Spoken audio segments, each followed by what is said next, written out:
구약 시대에 아비가일이라고 하는 총명하고 아름다운 여인, 여러분들처럼 아름다운 사람들이 있었습니다. 그녀는 모든 사람들이 다윗을 반역자라 하여 꺼리게 할 때에 다윗의 인물됨을 알아보고 또 그의 미래와 장래가 하나님께 있음을 알고 후대하였던 그런 여인이었습니다. 오늘 우리는 다윗과 아비가일이 만나서 나눈 대화 가운데 그녀의 중요한 고백 세 가지를 가지고 신앙의 길이 무엇인지 함께 생각해 보기를 원합니다. 다윗은 사울에게 쫓겨다닐 때에 갈멜 지역이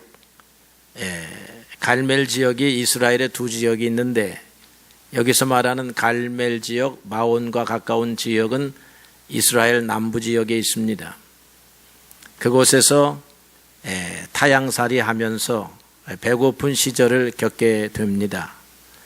그때 마침 부잣집 나발이라고 하는 사람의 집에서 양털을 깎는, 농사짓는 사람으로 말하면 곡식을 거두어 추수하는 그런 잔치를 맡게 되고, 그 나발의 집에 우리도 좀 먹을 것을 나누어 주시오, 잔치 음식을 좀 주십시오 라고 할 때에 나발이 다윗을 아주 냉정하게 모욕하면서 쫓아냅니다. 이곳에 크게 분노해서 나발의 집을 향해서 자신이 데리고 있었던 소년들을 다 무장시켜 가지고 군사를 일으킵니다. 이러한 상황을 사환으로부터 미리 알게 된 나발의 부인 아비가일이 다윗에게 필요한 음식을 준비해 가지고 불이 나게 다윗이 오는 길을 향하여 갑니다. 도중에 다윗을 만나게 되니까 얼른 나귀에서 내려가지고 얼굴을 땅에 대고 예의를 갖추면서 눈물로 하소연을 합니다. 그녀의 하소연 가운데 오늘 첫 번째 우리가 생각해 볼 것 가운데 하나는 남편의 죄를 나의 죄로 여겨달라 하는 것이었습니다. 주여 원하건대 이 죄악을 나 곧 내게로 돌리시고 그랬습니다.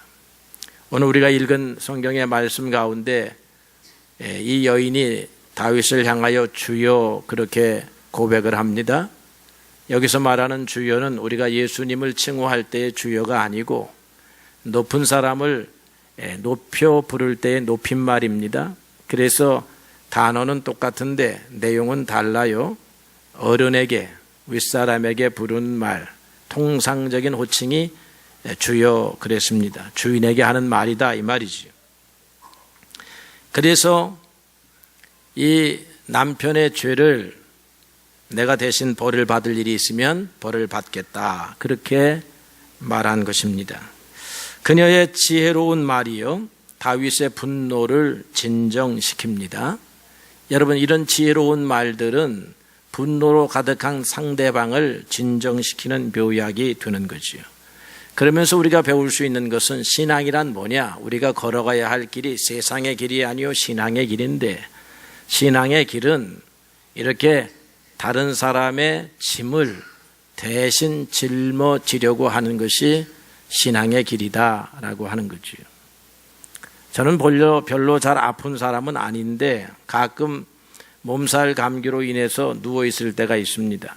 그러면 우리 부인이 열심으로 남편을 챙깁니다. 그 챙기는 모습을 가만히 보면 아유 차라리 내가 대신 아프고 말지 하는 그런 표정이에요. 여인들은 얼마나 좋은 부인들을 데리고 있습니까?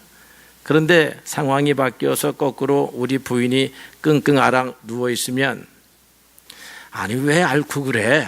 이렇게 제가 말하는 그런 사람입니다. 여러분, 우리는 다른 사람의 아픔, 슬픔, 탄식을 내가 좀 짊어져야 되겠다 그런 마음을 갖는 것이 신앙이다 그런 말이지요. 오늘 이 아비가일은 남편이 맞아야 할 채찍이 있으면 내가 맞고 남편이 맞아야 할 태장이 있으면 내가 맞고 남편이 감옥에 가야 한다면 내가 가고 그렇게 할 터이니 남편을 용서해 주십시오 라고 그렇게 말하고 있습니다. 예수님께서는 우리가 받아야 할 채찍을 대신해서 받았어요. 그래서 신앙적으로 보게 되면 이 대신에, 다른 사람을 대신하여, 이 용어가 굉장히 중요합니다. 다른 사람을 대신하여 상을 가로채는 사람이 되어서는 아니 돼요. 상은 가로채지 말고 다른 사람을 대신하여 그 사람이 받아야 할 징벌과 어려움을 내가 대신 그렇게 받는 것입니다. 사도 바울은 어느 날 전도를 하다가 오네시모라고 하는 젊은 청년을 만나게 됩니다. 젊은 청년을 만났더니 이 청년이 자기 주인의 집에서 큰 손해를 끼치고 도망 나왔습니다. 그런데 지금 보니까 회개하고 있고 바른 사람이 되어가고 있어요. 그러니까 사도 바울이 이 젊은이를 키우려고 편지를 써서 주인에게 보냅니다. 마침 그 주인이 사도 바울이 잘 알고 있는 동역자와 같은 빌레몬이었지요. 그가 편지를 써서 보내면서 거기에 한 여러 가지 말을 했지만 이 사람이 당신에게 손해를 끼친 것이 있으면 내가 대신 갚을 터이니 이 사람을 용서해 주고 우리 형제로 여기자, 그런 말을 하게 됩니다. 그 사람이 지은 빚을 대신 갚아주겠다라고 하는 것입니다. 그래서 오늘 우리가 바르게 신앙생활을 하려고 하면 이와 같이 다른 사람의 빚, 다른 사람의 무거운 짐, 다른 사람이 받아야 할 채찍을 대신 또는 나누어지려고 하는 그런 자세가 신앙의 길이요 예수님께서 걸어가신 길이다라고 할 것입니다. 두 번째로 생각해 볼 수 있는 것은 그녀가 다윗을 축복하면서 이렇게 말합니다. 여호와께서 내 주를 후대하실 때에 내 주의 여종을 생각해 주옵소서, 그렇게 말하죠. 여기에서 말하는 후대라고 하는 것, 다른 사람을 넉넉하게 대접하는 것, 다른 사람을 온유하고 관용 있는 태도로 대접하는 것을 말하는 것입니다. 이미 아비가일은 다윗의 분노를 진정시키기 위해서가 아니라 다윗의 인물됨을 알아보고, 그리고 다윗과 하나님이 함께 하심을 알아보고 음식을 넉넉하게 준비해서 가지고 옵니다. 그리고는 다윗에게 말하기를 이 여종이 듣지를 못하였습니다. 만약에 이 여종이 들었다라고 하면, 장군의 요청을 내가 먼저 들었다라고 하면 먼저 가지고 올 것인데 우리 남편이 듣는 바람에 사단이 나고 말았습니다. 그렇게 말하고 있는 것이지요. 뿐만 아니라 이 여인은 다윗의 미래에 대하여 후한 평판을 줍니다. 내 주께서 싸우신 싸움은 하나님을 위한 싸움이요, 내 주의 삶 속에서는 악을 조금도 찾아볼 수 없습니다. 하나님이 당신의 집을 세우실 것입니다. 당신의 나라를 세우실 것입니다. 당신을 이스라엘의 지도자로 만드실 것입니다. 그렇게 다윗에게 헌사를 보내는 거예요. 오늘 우리도 우리의 이웃에게 이런 칭찬과 헌사를 보낼 수 있어야 돼요. 물론 상대방이 그만한 인물이 되어야 되는 조건도 있기는 하지만, 그러나 우리는 어리석은 인생들이라 사람의 외모는 보아도 사람의 중심은 못 보니까 그 사람을 하나님이 어떻게 사용하실지 우리는 모른단 말이에요. 그러나 하나님께서는 모든 사람을 사랑하시고 사용하시기를 원하시기 때문에 그를 축복하는 것이라 그렇게 믿습니다.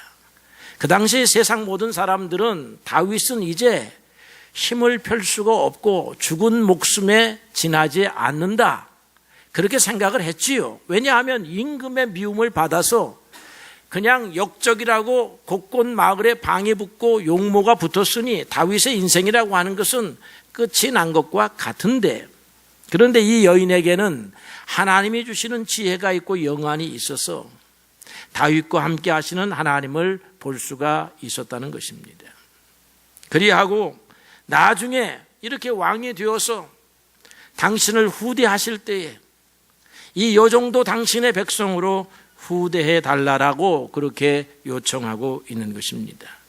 이 여인의 삶을 보면요, 짐작해 보는 것이긴 하지만 아마 남편 나발의 성정으로 인해서 숨이 막히는 결혼 생활을 했을 것으로 여겨집니다.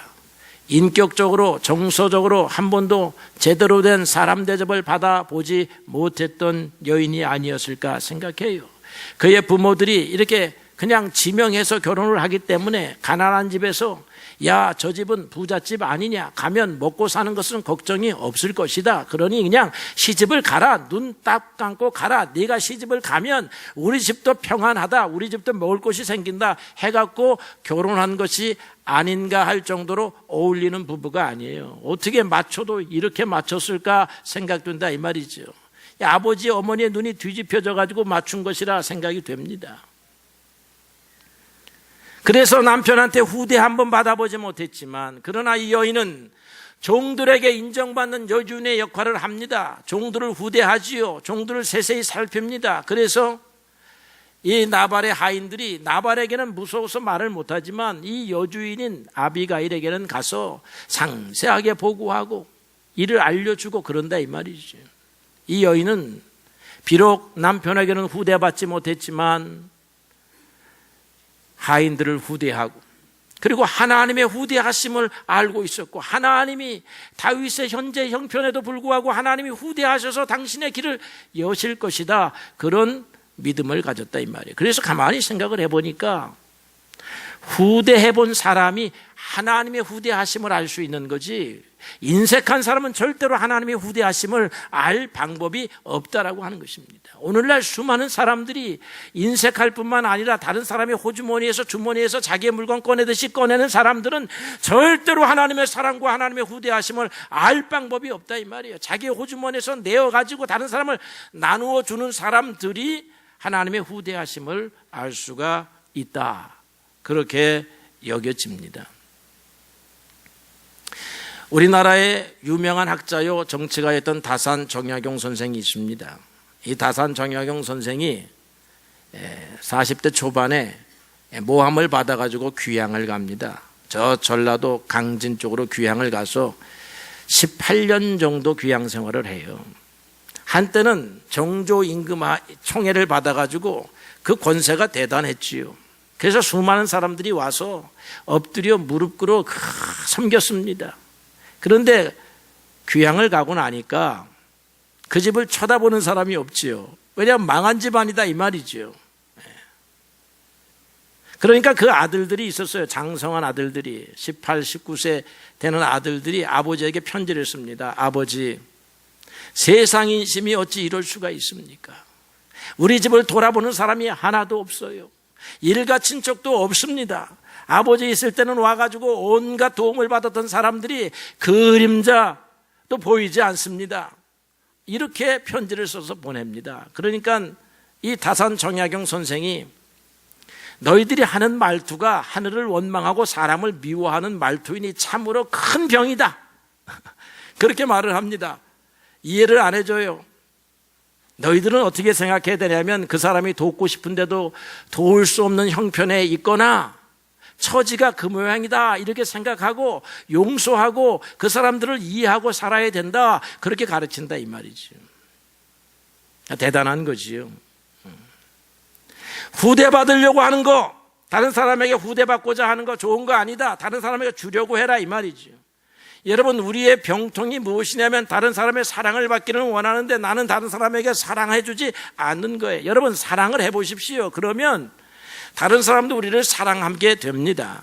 내가 사람을 사랑하지 아니하니까 내 주변의 모든 사람들이 나를 사랑하지 않는 것뿐이다 이 말이죠. 믿음의 사람들의 길은 다른 사람을 후대하면서 사는 것이다. 그러면 사람으로부터 후대가 돌아오든지 아니면 하나님으로부터 후대가 돌아오는 것인 줄로 그렇게 믿어요. 그리스도인들은 이런 면에서 이웃에게 관용을 보여주어야 할 사명을 갖습니다. 빌립보서 4장 5절을 보니까 너희 관용을 모든 사람이 알게 하라, 그렇게 명령했습니다. 그러니까 저 사람은 후대의 사람이다, 친절한 사람이다, 마음이 크고 넉넉한 사람이다 하는 사실을 모든 사람이 알게 해야 한다, 그 말이에요. 그리고 디모데전서 3장 3절에 보니까 오직 관용하라 그랬습니다. 오직 어떠한 경우에도 관용한 마음을 가지고 사람들을 대하라. 그것이 집사의 자격이요, 장로의 자격이요, 감독의 자격입니다. 물론 여러분들은 관용의 정신이 빼어난 사람들인 것은 알지만 그래도 한번 하나님 말씀을 비추어서 우리 자신을 생각해 볼 필요가 있겠다라고 하는 것입니다. 아비가일의 이 관용이 나발 때문에 그냥 가려졌던, 없어졌던 다윗의 마음속에 다시 관용의 정신을 콱 불러일으켰습니다. 그래서 나발도 용서하고, 그리고 이 아비가일에 대해서는 아주 인상 깊게 생각하는 그런 일이 벌어지게 되는 거죠. 세 번째는요, 이 나발이 하나님이 쳐서 일찍 죽게 됩니다. 그러니까 다윗이 얼마나 아비가일의 그 첫 만남이 인상이 깊었는지 부인 삼아야 되겠다, 그렇게 생각을 했어요. 지금의 내 부인은 미갈인데, 이 미갈은 마음에 영 안 들어요. 미갈은 왕의 딸이기 때문에 이게 처음부터 왕족으로 살아가지고 그냥 거만과 사치가 아주 그냥 이 몸속에 배었던 여자입니다. 그건 다윗은 서민 출신이고 왕비였던 미갈은 왕녀 출신 아닙니까? 그래서 다윗이 이 블레셋에서 빼앗겼던 하나님의 법궤를 찾아가지고 오는 도중에 그냥 잔치를 벌이고 기뻐가지고 덩실덩실 춤을 추는데, 이건 옛날 한국의 궁중의 법도나 이스라엘 법도나 똑같은 것 같아요. 왕은 점잖하게 가만히 있어야지 뭐 춤을 추고 뭐 이러면 아니 되는 거야. 그런데 2층에서 탁 내려다보던 미갈이 하는 말이 아이고 채신머리 없는 저놈의 왕, 이렇게 생각하고 이 마음속에 무시했다 이 말이에요. 그리고는 무시하는 것뿐만 아니라 자기를 만나러 온 다윗 왕을 향하여서 어찌하여 채신머리 없게 그렇게 굽니까? 그 자리는 당신 혼자 있습니까? 당신의 신하들과 신하들의 부인들과 온 백성들이 함께하는 자리에서 왕의 채통을 잃어버리면 되겠습니까? 이렇게 그냥 아주 그냥 인색한 부인을 두고 있었다 이 말이죠. 그런데 아비가일이 딱 보니까, 여러분 그렇다고 여러분 2명의 아내 얻으려고 하지 마십시오. 그게 옛날 일이야. 아비가일을 보니까 부인 삼고 싶은 마음이 탁 드는데, 그래서 전령을 보내가지고 부인이 되어주시오라고 하니까 아비가일이 하는 말, 지금껏 잃어버리세요. 지금 이걸 알아야 돼. 나는 왕비가 될 자격이 있는 사람이 아니라 혹 나를 아내로 삼으신다면 내 주인이 되시는 다윗의 전령들의 발을 씻길 종이 되겠습니다. 그렇게 말한다 이 말이죠. 신앙의 길이 뭐냐 그랬더니 종의 길이에요. 섬김의 길이다라고 하는 것입니다. 1953년도에 에베레스트 산을 최초로 올랐던 사람이 있어요. 에베레스트도 최초로 올라야지 두 번째, 세 번째로 오르면 역사에 잘 안 남아요. 최초로 오른 사람이 에드먼드 힐러리라고 하는 영국 사람입니다. 이 사람이 올랐는데 이 사람들은 혼자 산에 오르지 않지요. 항상 짐꾼이 따라갑니다. 이거 셰르파라고 하는데 같이 둘이 올라가요. 그래서 마지막 고지에서 올라갔는데, 이 셰르파족은 네팔 족속들은요 고산지대에 살기 때문에 크게 안 지쳐요. 그래가지고 이 셰르파족인 사람 이름이 뭐냐면 텐징이라고 하는 사람, 텐징 노르가인데, 이 사람은 그냥 힘차게 올라갔어. 거기서 이제 손만 닿으면 정상인데, 이 주인인 말이죠, 주인공인 힐러리 경이 한 몇십 미터 떨어져 있는 거야. 호흡이 가빠가지고. 그러니까 내가 저기에 제일 먼저 올라가서는 안 된다, 저 주인이 오기까지 기다려야 된다 생각하고 몇 미터 앞에서 딱 멈춰 서 있어요. 그래가지고 딱 와가지고 먼저 오르십시오 해서 올랐다 이 말이에요. 힐러리 경이 올랐어요. 올랐는데 사진을 찍어서 기록에 남겨야 되잖아요. 기록에 남겨야 되는데 이 셰르파가 무식해가지고 사진 찍는 법을 모르니까 다시 내려와서 네가 정상에 서고 내가 사진을 찍겠다 이렇게 됐어요. 그래서 사진을 그렇게 찍었단 말이야. 그러니까 나중에 기자들이 물었어요. 누가 정상에 먼저 올라간 겁니까? 이렇게 말하는 거야. 그러니까 이제 셰르파가 말해주는 거지. 뭐라고 말해주느냐면, 아니 우리 저 에드먼드 힐러리 경께서 먼저 오르셨는데 이 사진을 찍어야 되는데 내가 사진 찍을 줄 모르니까 나를 올려 세우고 그렇게 사진을 찍었습니다. 그렇게 말하는 거예요. 근데 사람들이 의심을 하는 거야. 왜냐하면 그 사람들은 체력이 좋거든. 먼저 올라갔을 것 같거든. 그런데 이 사람은 종의 자세를 다 견지하는 거야. 어떤 기자가 그렇게 물었다는 거예요. 당신이 먼저 올라갔잖아. 야, 1등의 자리에 네가 올라갔다고 얘기해. 그러면 높아지는 거야. 그러니까 그 사람이 말하는 게 나는 종의 자리입니다. 셰르파 짐꾼일 뿐입니다. 그랬다는 것입니다. 이 인터넷 찾아봐요. 나오는 얘기지. 종의 자리가 그런 거라 이 말이에요. 왕후의 자리도 종의 자리요. 목사의 자리도 종의 자리요. 장로의 자리도 종의 자리요. 사장의 자리도 종의 장로라고 자리라고 생각하는 사람이 있으면 그 조직은 행복한 조직이요. 그 나라는 행복한 나라가 되는 것입니다. 대통령이 종의 자리를 지킨다면, 진실로 지킨다면 그 나라는 행복한 나라가 되는 거지요. 오늘 이 아비가일은 왕비가 되었을지라도 이런 겸손을 유지했을 것이라 여겨집니다. 이게 바로 신앙의 길이요. 예수님이 가르치신 길입니다. 예수님께서 그 제자들을 발을 씻기시더라 이 말이죠. 베드로가 아니 선생으로서 어떻게 우리의 발을 씻기십니까? 라고 할 때에 선생으로서 발을 씻겼으니 너희들끼리 좀 씻겨봐라. 그게 교훈을 주신 게 예수님이다 이 말이죠. 신앙의 길은 오늘 아비가를 통해서 우리가 배우게 되는 거예요. 첫째가 무엇입니까? 대신 짐을 짊어진다. 대신 짐을 짊어져야 할 일이 있으면 짊어진다. 이게 신앙의 길이라 이 말이죠. 두 번째는 모든 사람에게 나의 후대하심, 하나님의 후대하심을 나의 삶을 통하여 보여주리라 말이야. 과연 하나님은 선하신 분이요, 좋으신 분이요, 우리를 후대하시는 분이요, 우리에게 주시는 분이시다는 것을 어떻게 보여줍니까? 우리가 보여줄 수 있다 이 말이고.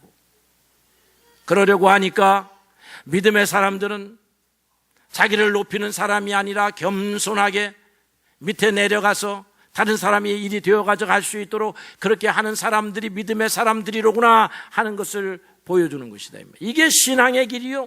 이게 바른 삶의 길이요. 이런 삶이 하나님의 복을 받는 길이다 이 말이지. 오늘 우리가 예수님을 믿고 하나님을 믿는 사람들입니다. 어떻게 믿을 것이냐? 크게 찬양하고 크게 기도하는 거 그렇게 믿기도 하지만 어떻게 삶을 살 것이냐라고 할 때 이런 삶을 살아야 된다. 라고 그렇게 믿습니다. 이런 삶을 통해서 하나님 앞에 영광 돌리고 하나님의 예비하신 놀라운 복을 받는 여러분들이 되시길 바랍니다. 이렇게 복을 받아야 공짜 복이 아니고 기복이 아니고 이렇게 복을 받아야 하나님이 축복하시는 축복이다 이 말이죠. 하나님 앞에 어떻게 복을 포기하는 사람도 있어요. 여러분 하나님 앞에 복을 포기하지 마세요. 그러나 하나님 앞에 복을 얻으려고 하면 이런 삶의 세상의 길로 가지 말고 신앙의 길로 가야 된다라고 하는 거죠. 이러한 삶이 여러분 주변에 남겨져 있습니다. 여러분 가족의, 형제의, 그리고 이웃에게 남겨져 있습니다. 여러분이 하실 일입니다. 그것이 주님께서 여러분들에게 명령하시는 일이다 이 말이죠. 이런 삶을 통해서 하나님 앞에 영광을 돌리는 여러분들이 되시기를 축복합니다.